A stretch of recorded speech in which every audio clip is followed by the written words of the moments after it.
नमस्कार दोस्तों, Byju's exam prep IAS Hindi में आप सभी का स्वागत है। आज की बड़ी खबर में हम रो बनाम वेड के संदर्भ में जिस निर्णय को अमेरिका के सुप्रीम कोर्ट के द्वारा परिवर्तित किया गया है उसके संदर्भ में चर्चा करेंगे। इस निर्णय के बाद माना जा रहा है कि अमेरिका में गर्भपात के संदर्भ में जो कानून है उसमें बड़े परिवर्तन हो सकते हैं। अमेरिकी सुप्रीम कोर्ट का यह जो निर्णय आया है वहां पर अमेरिकी सुप्रीम कोर्ट ने 6-3 के एक निर्णय के आधार पर बहुमत से अपने निर्णय को दिया है। इस निर्णय में अमेरिकी सुप्रीम कोर्ट ने रो बनाम वेड का जो निर्णय था उसको पलट दिया है, यानी उसको एक तरह से निरस्त कर दिया गया है। यह फैसला 1973 का एक ऐतिहासिक फैसला माना जाता है, जिसके आधार पर अमेरिका में गर्भपात को एक संवैधानिक अधिकार के रूप में स्थापित किया गया था। हम ध्यान रखें, यह जो विवादास्पद निर्णय है, माना जा रहा है कि इसकी प्रतिक्रिया के रूप में अमेरिका के अलग अलग राज्यों में गर्भपात के संदर्भ में जो कानून है उसको स्थापित करने की शक्तियां उनको मिल जाएंगी और यह अलग अलग राज्यों में गर्भपात के संदर्भ में कानूनों में परिवर्तन लाएगा और इसका अमेरिका में बड़े पैमाने पर एक विरोध की स्थिति भी बन रही है। रो बनाम वेड के अगर हम निर्णय की बात करें तो यह 1969 का एक प्रमुख मामला है, जहां पर नॉर्मा मैककॉर्वे के द्वारा उन्होंने अपना एक छद्म नाम रख रखा था, आप कह सकते हैं कि अपनी पहचान को छिपाने के लिए, जेन रो। उनके द्वारा टेक्सास में गर्भपात के विरोध में जो कानूनी प्रक्रिया थी उसको एक तरह से चुनौती दी गई थी और गर्भपात विरोधी इस कानून को बचाव करने के लिए हेनरी वेड प्रमुख रूप से एक तरह से कार्य कर रहे थे, जो डलास काउंटी के जिला अटॉर्नी थे। इसीलिए अगर हम देखें तो यह मामला रो बनाम वेड एक तरह से बनता है। तो 1973 में अमेरिकी सुप्रीम कोर्ट के द्वारा रो बनाम वेड के संदर्भ में अपना निर्णय दिया गया। अमेरिका की सुप्रीम कोर्ट के 1973 के निर्णय के आधार पर गर्भपात को एक मौलिक अधिकार घोषित किया गया। गोपनीयता के आधार के भीतर स्थित इसको माना गया। साथ साथ यह भी एक तरह से वकालत की गई कि अवांछित बच्चे होने से महिलाओं पर एक संकटपूर्ण जीवन आ सकता है, मनोवैज्ञानिक नुकसान हो सकता है या अन्य कारणों से उनके स्वास्थ्य पर नकारात्मक प्रभाव हो सकता है। इस रूप में गर्भपात उनके लिए एक मौलिक अधिकार के रूप में स्थापित रहना चाहिए और 1973 का जो कानून है वह प्रमुख रूप से इसको स्थापित करता है। हम ध्यान रखें, 1973 के निर्णय के माध्यम से गर्भावस्था के पहले के जो 2 तिमाही हैं, जिनको हम पहला और दूसरा ट्राइमेस्टर कहते हैं, यानी 3-3 महीने की अगर हम 2 तिमाही की बात करें तो यहाँ पर गर्भपात करने की जो अनुमति है वह 1973 के निर्णय के बाद 2 ट्राइमेस्टर तक एक तरह से दी जा सकती थी।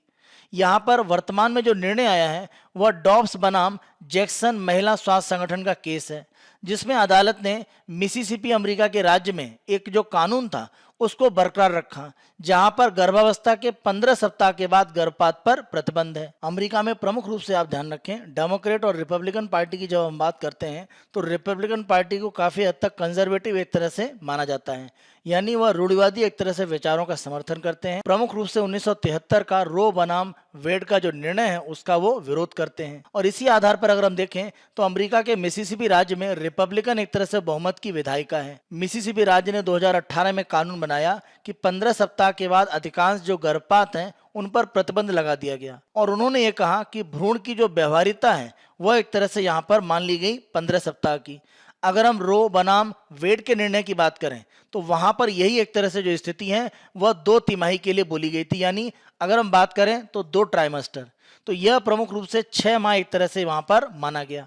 तो इस रूप में आप देखें 15 सप्ताह का जो यहाँ पर कमी की गई, ये बहुत एक तरह से बड़ा अंतर है अगर हम रो वेड निर्णय की बात करें और मिसिसिपी राज्य में जो कानून बनाया गया 2018 में मिसिसिपी राज्य का ये जो कानून है वह 1973 के रो वेड का जो निर्णय है उसको सीधी एक तरह से चुनौती देता है। चिकित्सीय रूप में जब हम भ्रूण की व्यवहारिता की बात करते हैं, इसका अर्थ यह है कि कब तक एक तरह से गर्भपात को व्यवहारिक रूप में स्वीकार किया जाता है और चिकित्सीय रूप में भी एक तरह से स्वीकार्य माना जाता है। अगर हम रो बनाम वेड के निर्णय की बात करें तो वहां पर एक तरह से यह कहा गया कि भ्रूण की जब व्यवहारिता की बात होती है तो यह एक तरह से वह समय होता है जिसके बाद भ्रूण गर्भ के बाहर जीवित रह सकता है। रो बनाम वेड का जो निर्णय है उसमें यह कहा गया कि हम गर्भपात को एक तरह से व्यवहारिक रूप में स्वीकार करेंगे जब तक हम भ्रूण की व्यवहारिता को एक तरह से मान लेते हैं। भ्रूण की व्यवहारिता का मतलब यह है कि जब एक तरह से भ्रूण गर्भ के बाहर जीवित रहने की स्थिति में पहुंच जाता है। अगर हम 1973 की बात करें तो आज से लगभग 50 साल पहले का यह निर्णय है और उस समय भ्रूण की जो व्यवहारिता है वो 28 सप्ताह यानी लगभग 7 महीने के आसपास मानी जाती थी।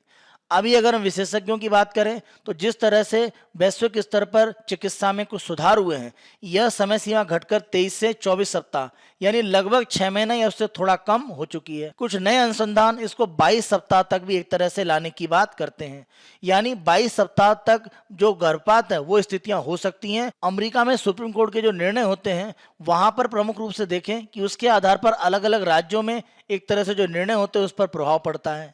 और यह जो निर्णय आया है रो बनाम वेड के संदर्भ में, माना जा रहा है कि अलग अलग राज्यों में गर्भवती महिलाओं के गर्भपात कराने की जो स्थितियां हैं उनमें प्रतिबंध लगाने की स्थिति बन सकती है और गंभीर रूप से ऐसे कानून अलग अलग राज्यों में अस्तित्व में आ सकते हैं। उसका आधार यह है कि अमेरिका में अलग अलग राज्य डेमोक्रेट या रिपब्लिकन एक तरह से झुकाव रखते हैं। जिन राज्यों में रिपब्लिकन एक तरह से बहुमत है तो रिपब्लिकन पार्टी को एक तरह से कंजर्वेटिव या रूढ़िवादी विचारों वाला माना जाता है। उस आधार पर उन राज्यों में प्रमुख रूप से गर्भपात को रोकने वाले कानून आ सकते हैं। और यहाँ पर अगर हम देखें तो वर्तमान में 13 ऐसे राज्य हैं जिन्होंने ट्रिगर कानून का उपयोग करते हुए इस सुप्रीम कोर्ट के निर्णय के बाद अपने यहाँ गर्भपात को स्वचालित रूप से गैर कानूनी घोषित कर दिया है। इन अगर ट्रिगर राज्यों की बात करें तो यह डार्क कलर में जो आपका ऑरेंज भाग है ये एक तरह से 13 ऐसे राज्य हैं अमेरिका के जहां पर ट्रिगर कानून का एक तरह से उपयोग करके गर्भपात के संदर्भ में जो कानूनी स्थितियां उसको गैर कानूनी बना दिया गया है। तो इस रूप में अगर हम देखें तो सुप्रीम कोर्ट का ये जो निर्णय आया है वो अलग अलग राज्यों को गर्भपात के संदर्भ में कानूनी प्रक्रियाओं में परिवर्तन करने का एक अधिकार दे देगा, खासतौर से उन राज्यों में जहां पर रिपब्लिकन प्रभाव है। हम ध्यान रखें अमेरिकी संविधान के द्वारा संघीय न्यायाधीशों के संदर्भ में राष्ट्रपति को एक तरह से शक्ति है। खासतौर से अगर हम सर्वोच्च न्यायालय के न्यायाधीश की बात करें तो राष्ट्रपति उनको नामित करते हैं और बाद में अमेरिकी कांग्रेस का जो ऊपरी सदन है सीनेट उसके द्वारा इसकी पुष्टि की जाती है।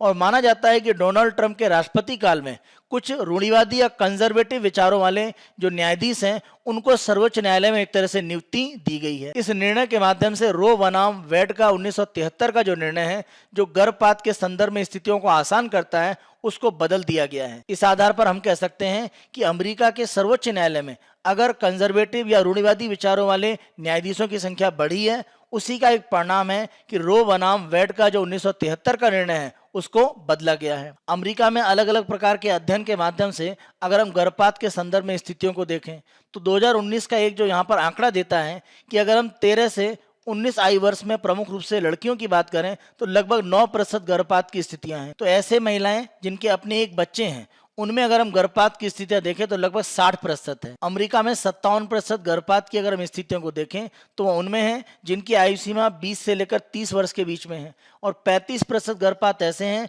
जो 30 से अधिक एक तरह से आयु सीमा में है। इसी प्रकार अगर हम गर्भावस्था के प्रारंभिक 3 महीनों में देखें जहां पर गर्भपात कराए गए हैं तो लगभग 6 से लेकर 13 सप्ताह के बीच में 49% गर्भपात अमेरिका में हुए हैं। अमेरिका में गर्भपात के एक जो आंकड़े यहाँ पर सामने आ रहे हैं वो ये दिखा रहे हैं कि इस कानून की अमेरिका में किस रूप में आवश्यकता है, क्योंकि अलग अलग प्रकार के अध्ययन में अमेरिका में ये सामने आया है कि गर्भावस्था को एक तरह से समाप्त करने के लिए गर्भपात के कुछ अलग अलग तरीके भी अपनाए जाते हैं, जैसे दवा के माध्यम से, जड़ी बूटियों के माध्यम से, विटामिन सी, शराब, ड्रग्स या खुद को नुकसान पहुंचाकर। और माना जाता है कि जिन राज्यों में लोकतांत्रिक व्यवस्था थोड़ी उदार है या जिन राज्यों में हम कह सकते हैं डेमोक्रेट पार्टी का प्रभाव ज्यादा है वहां पर महिलाएं आसानी से किसी भी क्लिनिक में पहुंचकर अपने गर्भपात की स्थितियां आसानी से संपन्न करा पाती हैं। लेकिन उन गरीब महिलाओं के लिए समस्या एक तरह से बढ़ेगी जो रिपब्लिकन एक तरह से बहुमत वाले राज्यों में है, क्योंकि वहां पर वह गर्भपात करने की स्थितियों में आसानी से नहीं जा सकती हैं क्योंकि वहां पर कानूनी प्रतिबंध लगेंगे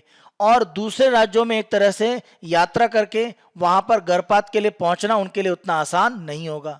तो माना जा रहा है कि ये सारी स्थितियां गर्भपात के संदर्भ में वर्तमान में जो स्थितियां हैं उसमें बड़े परिवर्तन अमेरिका में ला सकती हैं। WHO का अनुमान है कि असुरक्षित गर्भपात प्रमुख रूप से माताओं की मृत्यु का कारण है और कुल मिलाकर जिन माताओं की मृत्यु होती है उनमें 13% एक तरह से असुरक्षित गर्भपात का कारण है। अगर हम केवल विकासशील देशों में 2012 का आंकड़ा देखें तो असुरक्षित गर्भपात से जो जटिलताएं उत्पन्न होती हैं उनसे 70 लाख महिलाओं का अलग अलग अस्पतालों में इलाज हुआ। 2006 का अनुमान यह कहता है कि असुरक्षित गर्भपात होने से जो जटिलताएं एक तरह से पैदा होती हैं विकासशील देशों में प्रतिवर्ष $55.3 मिलियन की एक तरह से जो व्यय है वह स्वास्थ्य प्रणाली पर महिलाओं को करना पड़ता है और इसके परिणाम स्वरूप घरेलू आय में $922 मिलियन का नुकसान होता है। तो यह गर्भपात के कानूनों का सही रूप में न होने से एक तरह से प्रभाव दिखता है। वैश्विक रूप में अगर हम देखें तो अमेरिका में जो ये निर्णय सुप्रीम कोर्ट का आया है, इसके विश्व के अलग अलग देशों में प्रभाव हो सकते हैं, क्योंकि अमेरिका में जो भी नीतियां एक तरह से अपनाई जाती हैं, वैश्विक स्तर पर कहीं ना कहीं उसको अपनाने का एक प्रयास किया जाता है। इसीलिए अगर अमेरिका में गर्भपात के संदर्भ में कानूनों में कुछ परिवर्तन होता है तो इसका प्रभाव अन्य देशों पर भी पड़ सकता है। अमेरिका में जो निर्णय आया उसके आधार पर हम देखें तो अलग अलग देशों में गर्भपात विरोधी जो आंदोलन है वो बढ़ सकते हैं। वैश्विक स्तर पर गर्भपात के विरोध में जो रूढ़िवादी विचार हैं वो मजबूत हो सकते हैं।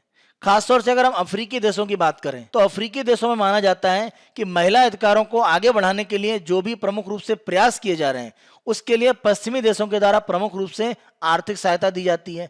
इसमें संयुक्त राज्य अमेरिका सबसे आगे है। अगर हम अफ्रीका के देश केन्या का उदाहरण लें तो यौन और प्रजनन संबंधी जो स्वास्थ्य सहायता है उसका 95% भाग अमेरिका के द्वारा कीनिया को उपलब्ध कराया जाता है। इसीलिए अगर अमेरिका में गर्भपात के संदर्भ में कानूनों में परिवर्तन होता है तो माना जा रहा है कि कीनिया में भी इन कानूनों पर एक प्रभाव पड़ सकता है। इस प्रकार यह कहा जा सकता है कि रो बनाम वेड के जिस निर्णय को अमेरिकी सुप्रीम कोर्ट ने बदला है उसके वैश्विक रूप में प्रभाव भी हो सकते हैं। अंतिम रूप में अगर हम भारत में गर्भपात की स्थितियों की बात करें तो भारत में medical termination of pregnancy act गर्भावस्था के 20 सप्ताह तक गर्भपात की अनुमति देता है। 1971 का जो कानून था उसमें 2021 में संशोधन किया गया। इस संशोधन के माध्यम से 20 सप्ताह की जो सीमा है उसको बढ़ाकर 24 सप्ताह कर दिया गया, लेकिन विशेष श्रेणी की गर्भवती महिलाओं के लिए, जैसे बलात्कार या अनाचार से ग्रसित महिलाओं का जो गर्भ है उसके लिए गर्भपात की जो अवधि है उसको 24 सप्ताह तक किया गया।